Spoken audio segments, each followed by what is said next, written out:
The government today said that India's case fatality rate of COVID-19 falls below 2.5% for the first time.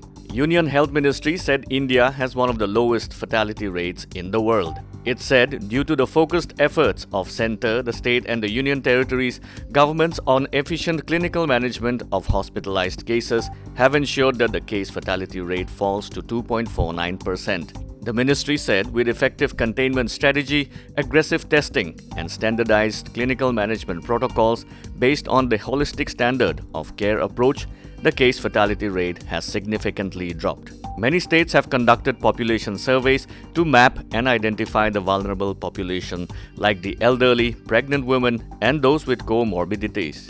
Health Ministry said at the ground level, frontline health workers like ASHA and ANMs have done a commendable job of managing the migrant population and to enhance awareness at the community level. As a result, there are 29 states and union territories with case fatality rate lower than the India average.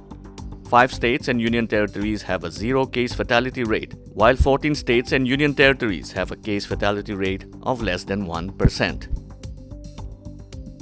Eastern Nagaland People's Organization (ENPO) has appealed to the state government to impose total lockdown in the state with immediate effect till July 31st. In a release, ENPO President Kekongchim Yimchungar stated that COVID-19 cases were on the rise and touching the 1,000 mark, which included frontline workers and citizens besides the returnees at quarantine centers. Terming the current situation as very alarming, ENPO said the only way to contain the spread of the virus was by imposing total lockdown to avoid rapid transmission within the community.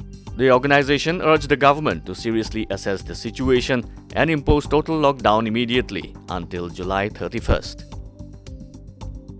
With the detection of 24 fresh COVID-19 positive cases at the residential premises of the Assam governor, positive cases at Raj Bhavan in Guwahati have increased to 70.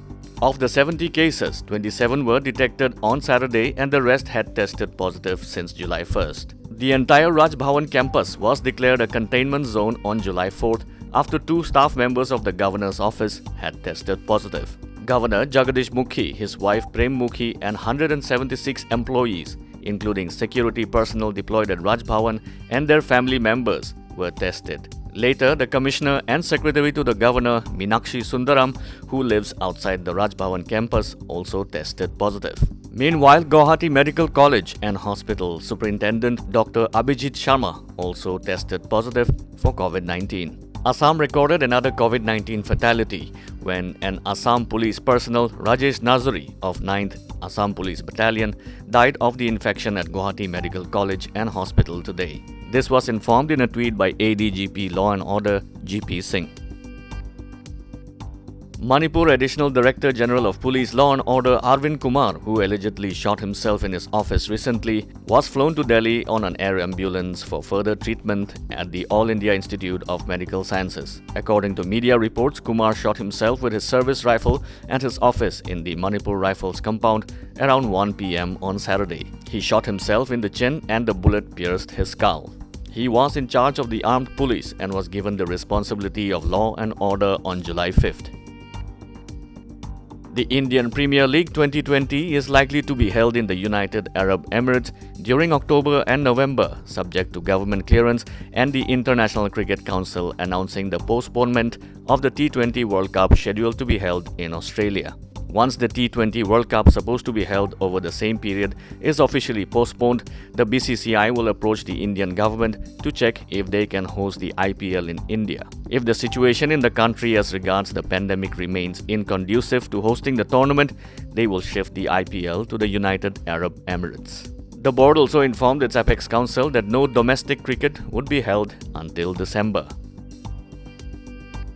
With increasing number of COVID-19 positive cases all across the nation, the COVID-19 status of the northeastern states are: Arunachal's tally stands at 740 positive, 455 active, 282 recovered and 3 deaths. Assam's tally has gone up to 23,999 positive, 7,919 active, 16,023 recovered and 57 deaths.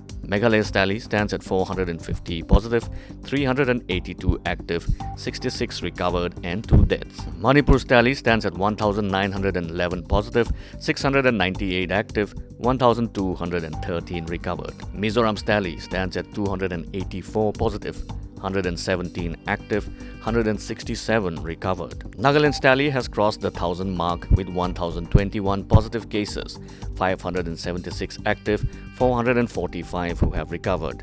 Tripura's tally stands at 2,878 positive, 1,114 active, 1,759 recovered and 5 deaths. Sikkim's tally stands at 283 positive, 191 active, 92 recovered. Total number of COVID-19 cases in the Northeast stands at 31,566 positive cases, 11,452 active cases, 20,047 who have recovered, and 67 deaths as of July 20th, 2020.